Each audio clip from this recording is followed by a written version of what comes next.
नमस्कार साथियों, मैं प्रवीण कचोले एडवोकेट इंदौर लीगल दोस्त में आपका स्वागत करता हूं।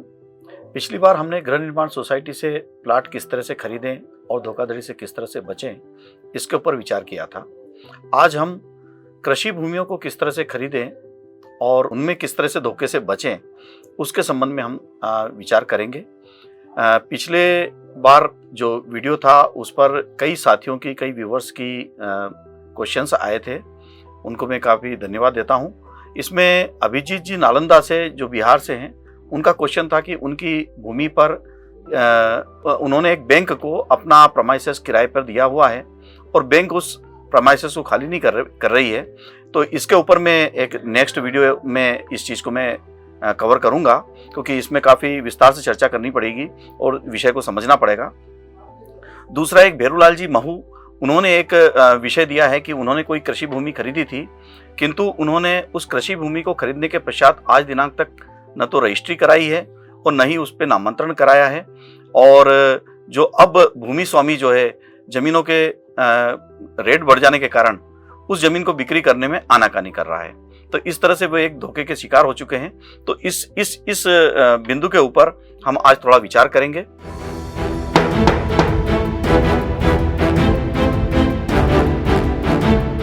नमस्कार साथियों, वैसे यहाँ पर जो विचार जो दिए जा रहे हैं वो विचार मात्र एक सामान्य नॉलेज के लिए है। यदि आपको इसमें एक गहरी और एक उचित आधिकारिक राय यदि लेना है तो अपने किसी निकटतम विधि विशेषज्ञ से आप सलाह कीजिए और उसी पर विश्वास करके अपने आगे के कार्य को गति दीजिए। तो पहले हम ये विचार करते हैं कि कृषि भूमि को किस तरह से खरीदते हैं और किस तरह से उसका खरीदने की क्या क्या प्रक्रियाएं होती हैं और उनको किन किन सावधानियों के साथ कृषि भूमियों को खरीदना चाहिए। तो सबसे पहले तो हम जानते हैं कि कृषि भूमियां के संबंधित डॉक्यूमेंट्स क्या होते हैं। जब हम किसी कृषि भूमि को खरीदते हैं तो उसके महत्वपूर्ण जो दस्तावेज होते हैं वो होते हैं खसरा, जिसे खतौनी, और जैसे खसरा होता है उसको हम P2 कहते हैं, P2 फार्म मध्य प्रदेश में, और जो खतौनी होती है उसको हम B1 कहते हैं। इसके अलावा एक मिसल होती है, जो बंदोबस्त मिसल होती है, जो अक्सर शासन के द्वारा लगभग 30 सालों में एक बंदोबस्त करवाया जाता है। जो भूमियां अव्यवस्थित हो जाती हैं या बंटवारों के कारण या कई नदी नालों के अपने राह बदलने के कारण, तो उनको बंदोबस्त के द्वारा उन भूमियों को सुधार किया जाता है। तो एक मिसल तैयार की जाती है, उस मिसल की भी हम कॉपी लेते हैं। तो प्रायः 1961 में एक मिसल तैयार हुई है, एक 1925 में मिसल तैयार हुई है। ऐसी अलग अलग राज्यों में, अलग अलग प्रांतों में और अलग अलग लोकेशन पर अलग अलग समय में मिसल तैयार की गई हैं।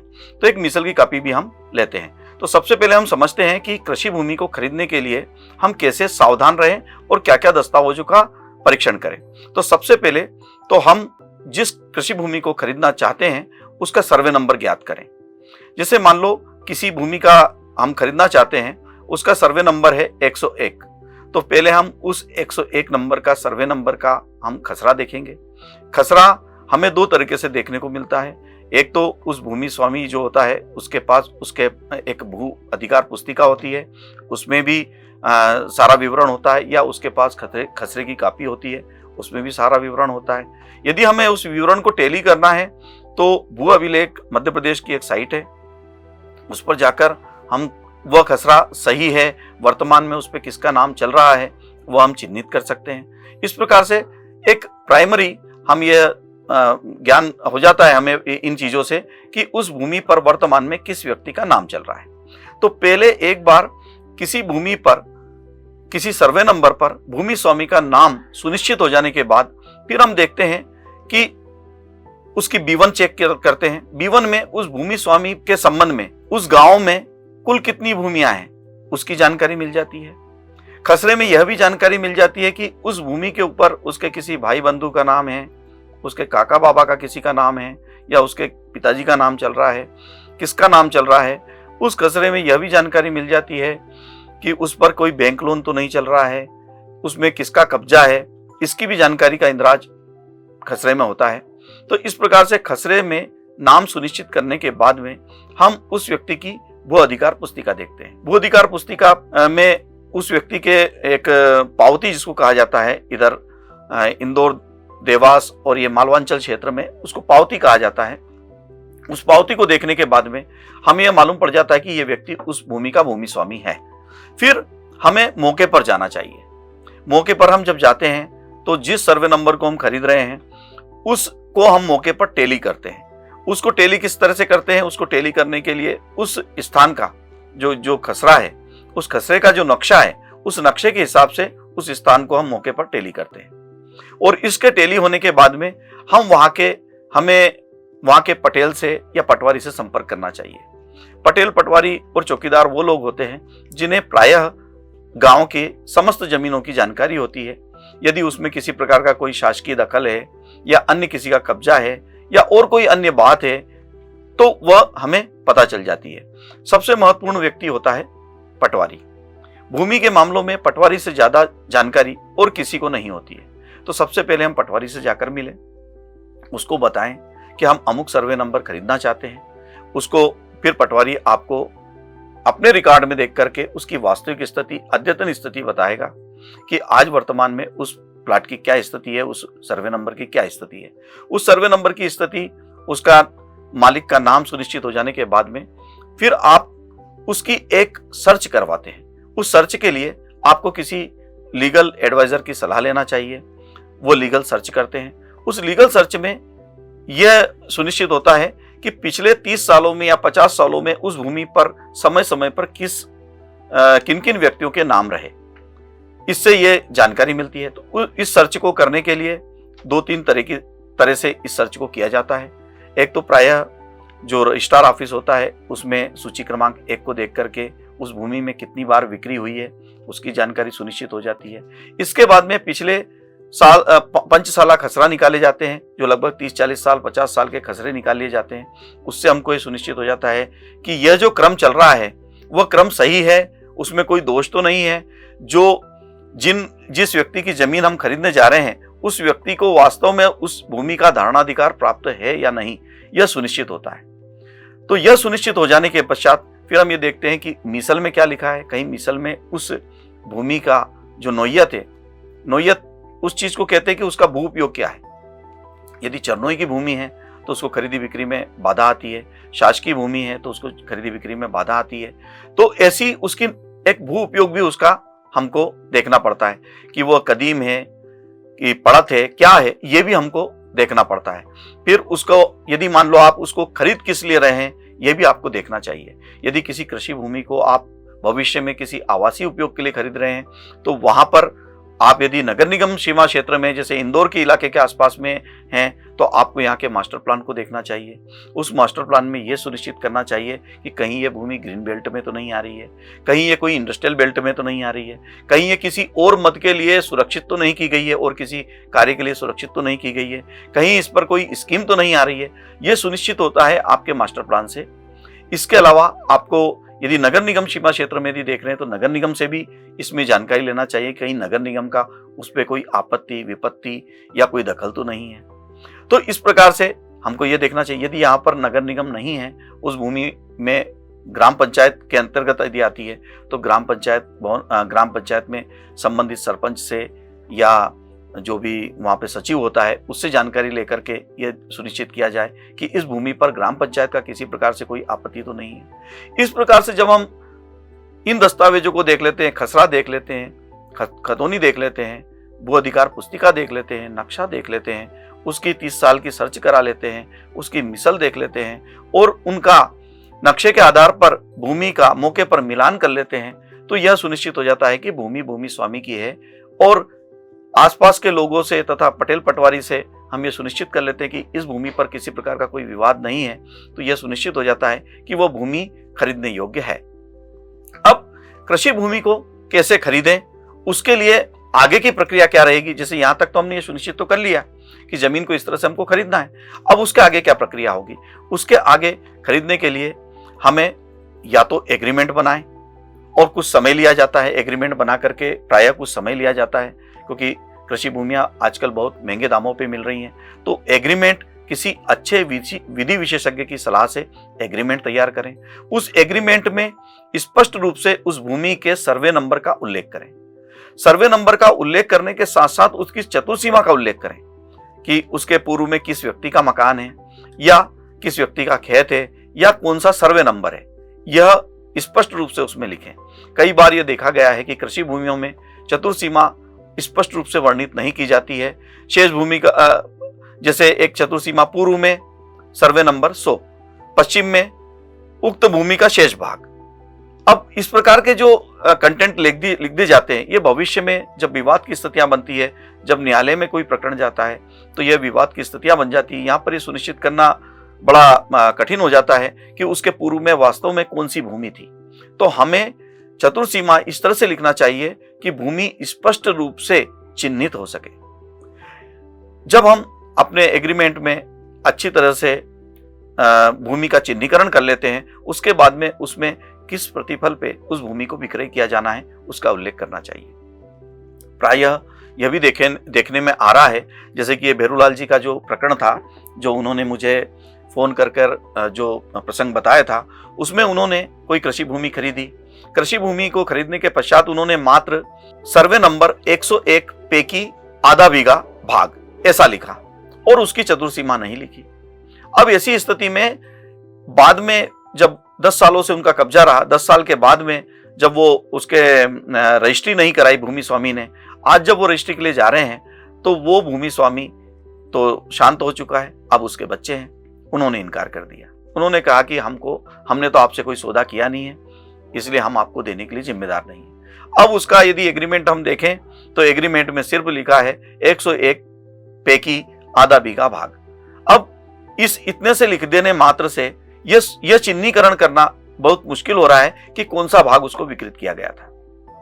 अब जिस भाग को विकृत किया गया था, भेरूलाल जी ने उस समय उस भाग पे कब्जा भी ले लिया था, किंतु कब्जा लेने के बाद में आज जब मौके पर मिलान किया जा रहा है तो जो कब्जा उसको दिया गया वो 101 का न दिया जाकर 102 भाग का दे दिया गया। अब 102 वाला भाग जो था वो उसके काका का था। अब वो काका भेरूलाल जी को उस स्थान से हटा रहा है। तो ऐसी स्थिति में भेरूलाल जी अब न्यायालयों के चक्कर काट रहे हैं, उन्हें कई प्रकार की परेशानियां हो रही हैं। तो ये परेशानियां इसलिए हुई क्योंकि उनका जो एग्रीमेंट था वो एग्रीमेंट अच्छी तरह से ड्राफ्ट नहीं था। तो एग्रीमेंट किसी कुशल विधि विशेषज्ञ से ही ड्राफ्ट करवाएं और उसमें स्पष्ट रूप से चतुर्सीमाएं लिखें, स्पष्ट रूप से सर्वे नंबर लिखें तथा स्पष्ट रूप से भूमि का मूल्यांकन भी लिखें। हाँ, मूल्यांकन की बात में यह एक बात बहुत ध्यान देने योग्य है कि प्रायः जमीन का गाइडलाइन वैल्यू और जमीन का बाजार मूल्य दोनों में एक भिन्नता होती है। लोग क्या करते हैं कि जब एग्रीमेंट कराते हैं तो यदि मान लो बाजार मूल्य उस भूमि का 1 करोड़ है तो एग्रीमेंट में उसकी गाइडलाइन वैल्यू 27 लाख ही लिखते हैं, क्योंकि 27 लाख पे ही उनको स्टाम्प ड्यूटी लगती है। आज वो स्टाम्प ड्यूटी की बचत करने के दृष्टि में वह बहुत बड़ी भूल कर जाते हैं। जब भविष्य में लड़ाई की स्थिति निर्मित होती है तो वो 1 करोड़ जो उन्होंने अदा किए हैं उसका स्पष्टीकरण भी नहीं वो दे पाते हैं। तो ऐसी दशा में जितने रुपए का आप लेन देन का व्यवहार कर रहे हैं उतने ही रुपए का आप एग्रीमेंट में उल्लेख करें और उस पर स्टाम्प ड्यूटी भी देवें। भेरूलाल जी के मामले में इन्होंने 50 रुपए के स्टाम्प पर एक एग्रीमेंट करवाया। उस एग्रीमेंट कराने के बाद में आधा अधूरा एग्रीमेंट था। अब ये जब किसी विधि विशेषज्ञ के पास पहुंचे, मेरे पास आए, तो मैंने इनसे कहा कि भाई साहब इसमें तो भूमि सुनिश्चित नहीं हो पा रही कि भूमि आपने कौन सी खरीदी है। दूसरा, जिस व्यक्ति से आपने भूमि खरीदी है वो भूमि स्वामी भी मर चुका है। तीसरी बात कि उस भूमि स्वामी से खरीदने के 10 साल तक आपने क्या किया, इसका कोई आपके पास जवाब नहीं है। आपने भूमि खरीद ली, पूरा पैसा दे दिया, उस पैसे को भी आपने कैसे दिया है उसका भी इसमें कोई उल्लेख नहीं है। नगद में दिया गया पैसा प्रमाणित करने में बहुत बाधा उत्पन्न करता है। तीसरा, उस एग्रीमेंट के ऊपर गवाहों के हस्ताक्षर भी नहीं थे। तो ऐसी दशा में कॉन्ट्रैक्ट एक्ट के तहत वो एग्रीमेंट मान्य ही नहीं है। दूसरा, उस एग्रीमेंट में 50 रुपए की स्टाम्प ड्यूटी जो दी गई थी, स्टाम्प पे जो लिखा हुआ था, उसमें भारत सरकार को स्टाम्प ड्यूटी भी नहीं चुकाई गई। इस प्रकार से वो विधि द्वारा वर्जित डॉक्यूमेंट हो गया। ऐसी दशा में यदि हम उसके ऊपर कोई केस लाते हैं तो उस केस को वो केस मेंटेनेबल भी नहीं रह पाता है। तो ऐसी कई प्रकार की परेशानियां उत्पन्न होती है। इसलिए एग्रीमेंट के समय यह सुनिश्चित करें कि उस एग्रीमेंट को अच्छी तरह से ड्राफ्ट किया जाए, उसमें कोई कमी ना छोड़ें, उसमें कोई छुपाव ना करें। भविष्य के 2 रुपए को बचाने के लिए हम आज के हजारों रुपए नष्ट कर देते हैं। तो इसलिए एग्रीमेंट को एक सुव्यवस्थित रूप से विधि विशेषज्ञ के द्वारा लिखा जाए। अब जब एग्रीमेंट हमने विधि विशेषज्ञ से लिखवा लिया और उसमें लिख दिया कि भाई 1 महीने के बाद या 2 महीने के बाद हम इसका पंजीयन कराएंगे, एग्रीमेंट में प्रायः एक भाषा लिखी जाती है। वो भाषा बहुत टेक्निकल होती है। उसमें यह लिखा जाता है कि भूमि स्वामी भूमि का उचित सीमांकन करके पंजीयन करावेगा। अब उचित सीमांकन किसे कहते हैं? सीमांकन हो ही नहीं पाता है, क्योंकि सीमांकन एक बहुत बड़ी प्रक्रिया है। अब जब सीमांकन नहीं हो पाता है तो वो 1 महीने का एग्रीमेंट एक्सटेंड होता जाता है और वो तब तक के लिए एक्सटेंड हो जाता है जब तक कि सीमांकन नहीं होता है। कई बार जो चालाक लोग होते हैं वो इस कंटेंट का गलत इस्तेमाल करते हैं और एग्रीमेंट को सालों तक उसका पालन नहीं करते हैं और इस प्रकार से वो भूमि की खरीदी बिक्री एक प्रकार से दूषित हो जाती है। तो हम सावधानी पूर्वक विधि विशेषज्ञ की सलाह से हम एग्रीमेंट को लिखें। एग्रीमेंट होने के बाद यदि उसमें 1 महीने का समय दिया है तो 1 महीने के समय के ठीक 2 दिन पहले, 3 दिन पहले, 4 दिन पहले उसको एक विधि विशेषज्ञ के द्वारा ही एक नोटिस भेजें कि सर आपका ये एग्रीमेंट दिनांक 30 तारीख को समाप्त हो रहा है, कृपया आप 30 तारीख को रजिस्ट्रार कार्यालय में इतने बजे आप उपस्थित हुए हैं, मेरे द्वारा स्टाम्प ड्यूटी की व्यवस्था कर ली है और हर प्रकार से मैं तैयारी में हूं, कृपया आप उस दिन उपस्थित हुए। यदि आप इस तरह का उनको लिखित में एक लीगल नोटिस दे देते हैं और उसके पश्चात भी यदि वो वहां पर उपस्थित नहीं होते हैं तो आपके पास एक पुष्ट आधार हो जाता है और आप एक उनके विरुद्ध स्पेसिफिक रिलीफ एक्ट के अंतर्गत और अन्य स्थापित कानूनों के अंतर्गत आप अपने दावे को स्थापित कर सकते हैं और जीत भी सकते हैं। तो हम एग्रीमेंट अच्छे से हम लिखें, एग्रीमेंट के बाद में हम एग्रीमेंट के बाद की प्रक्रिया भी पालन करें। ऐसा नहीं कि एग्रीमेंट अच्छे से लिखने के बाद में जो समय सीमा दी गई है उसके उल्लंघन हो जाने के बाद भी हम चुपचाप बैठे रहें। हमें कहीं भी किसी भी प्रकार से बातों को में प्रभाव में नहीं आना है। हमें जो एग्रीमेंट में भाषा लिखी है, जो एग्रीमेंट में कंटेंट लिखा है, उसी के अनुसार हम यदि चलेंगे तो कानून हमारी मदद करता है। तो इस प्रकार से एग्रीमेंट का विधि पूर्वक पालन करने के बाद हम उसकी रजिस्ट्री करवा लेते हैं। रजिस्ट्री के समय तुरंत हमको मौके पर जाकर कब्जा लेना है और कब्जा लेने के पश्चात उसमें सीमा चिन्ह लगा देने हैं और सीमा चिन्ह लगाने के पश्चात हमें वहां पर अपने नाम का एक बोर्ड भी लगा देना है। तो इस प्रकार से जब हम करते हैं तो एक बेहतर तरीके से हम कृषि भूमि को खरीद लेते हैं। वैसे कृषि भूमि को खरीदने में हम पूर्व में एक जायज सूचना भी देते हैं जिससे कि यह सुनिश्चित हो जाए यदि किसी अन्य व्यक्ति का या किसी थर्ड पार्टी का कोई यदि इंटरेस्ट होता है तो वो हमारे सामने जाता है, तो जायज सूचना की भी एक प्रक्रिया हम कर लेते हैं। इस प्रकार मैंने कृषि भूमि को किस तरह से खरीदें बेचें उसके संबंध में एक संक्षिप्त प्रक्रिया बताई है। आशा है यह दर्शकों के काम आएगी। धन्यवाद।